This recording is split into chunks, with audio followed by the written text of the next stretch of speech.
کبھی آپ نا آپ کے گھر میں سالن خراب ہو جائے، یہ طریقہ تو آزما کے دیکھیں، میں نے آزمایا۔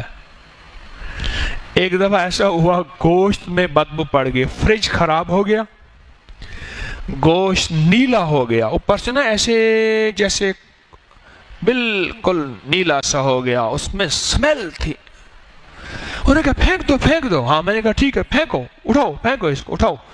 میں نے کہا اس کو بندے کو، میں نے کہا جا پتیلی میں ڈال، اس کو دھو لے، ڈال کے پتیلی میں تھوڑا سا نمک ڈال دے، مرچ ڈال دے اور تھوڑا سا گھی ڈال دے اور پتیلی کو پانی سے بھر دے، ڈھکن رکھ کے آگ لگا دے، ہلکی آنکھ پہ اس کو ساری رات اس کو آگ لگی رہے، پانی اتنا ڈالنا جل نہ جائے۔ میں نے کہا صبح جو ہے دیکھنا، پھر ذائقہ بتانا۔ ساری رات آگ لگی رہی، تھوڑا سا گھی ڈال دیا، مرچ ڈال دیا، مسالہ ڈال دیا، نمک ڈال دیا اور وہ گوشت ڈال دیا۔ اچھا اس کے ساتھ کچھ چربی بھی تھی، میں نے وہ بھی ڈال دی، وہ خود ایک گھی ہے۔ تو کرتے نا صبح دیکھا تو وہ قورمہ تھا۔ ہاں صبح جو اٹھے نا، عید کے تو ایسا قورمہ بنا، کمال کر دیا۔ میں نے کہا بھئی ان کو جا کے تھوڑا سا سالن ڈال، اچھی سی پیالی، خوبصورت پیالی میں سالن، 2-3 بوٹیاں، ہڈی والی بوٹیاں۔ جو باذوق آدمی ہوگا وہ ہڈی والی بوٹی کھائے گا، اور جس کا ذوق نہیں ہوگا وہ کسائی سے جھگڑے گا، یہ گول بوٹی ڈال، گول بوٹی۔ میں نے ایک بندے کو دیکھا، میں کہا تو یہ ذوق کی نہیں ہے، کھانے کے تو ہڈی والی بوٹی ہوتی ہے، تو کرے گول بوٹی ڈال۔ میں نے کہا اس کو ڈال کے نا گوشت رکھا گیا، کمال ہے جی، کہاں کھانا پکایا؟ میں کہا وہی سڑا ہوا گوشت ہے، وہی وہ جو گوشت ہے نا جس کو بلی کتا بھی نہیں کھاتا، ساست وہی ہے، دیکھ کیسا بنا ہوا ہے۔ ہمارے محلے میں ایک مئی ہوتی تھی، اس کا بیٹا بعد میں وکیل بنا۔ وہ کہتی تھی جس کے گھر میں سالن ابل جائے، خراب ہو جائے، پھینکے نا، مجھے دے دے۔ میں نے اس مائی کو نالی سے لکڑیاں نکالتے دیکھا۔ پہلے نا محلے میں اونٹ پہ لکڑیاں آتی تھی بیچنے کے لیے، یاد ہے؟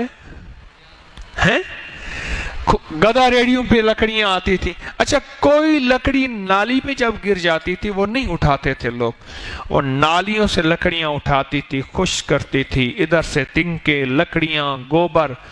پھر وہ کیا کرتی تھی؟ جس کا ابلا ہوا سالن خراب ہوتا تھا وہ سالن اکٹھا کر کے گھر میں کالا سا پتیلا برتن تھا، اس میں پانی ڈال کے سالن ڈال کے جو مائی ابالتی تھی، جو بیکٹیریا مرتا تھا اس میں، جو وائرس تہس نہس ہوتا تھا، ایسا زبردست سالن ہوتا تھا کہ بعض اوقات فرمائشی طور پہ لوگ اس سے وہ سالن کھاتے تھے۔ اس میں پانی ڈالتی جاتی تھی اور آگ دیتی جاتی تھی، پانی ڈالتی جاتی تھی اور آگ، سارا ابلنا، سارا کھٹاس ختم، اور سالن کا ذائقہ پھر وہی کا وہی، پہلے سے زیادہ لاجواب، کیونکہ پکا زیادہ تو ذائقہ لاجواب بن جاتا ہے۔ اس کی قدردانی، پھر اس کے گھر میں رزق کے دروازے میں نے کھلتے دیکھے ہیں، دولت، رزق۔ مائی مر گئی، مجھے یاد ہے دیسی برقع کے سر پہ ہوتا تھا، منہ ننگا ہوتا تھا، بوڑھی دراز قد ہوتی تھی، اور وہ سارا دن گھروں سے جا کے نا ابلا ہوا گندا سالن، بگڑا ہوا وہ لاتی تھی اور اکٹھا کرتی تھی، اور لکڑیاں چن کے، گوبر، لکڑیاں، تنکے ادھر سے چن کے ڈالتی تھی۔ گھر میں غربت تنگ دستی تھی۔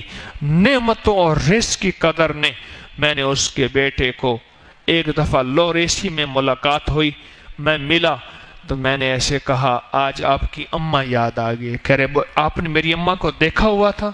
میں نے کہا اچھی طرح دیکھا ہوا تھا۔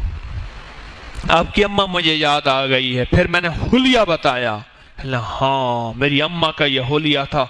اس کی آنکھوں میں آنسو آ گئے۔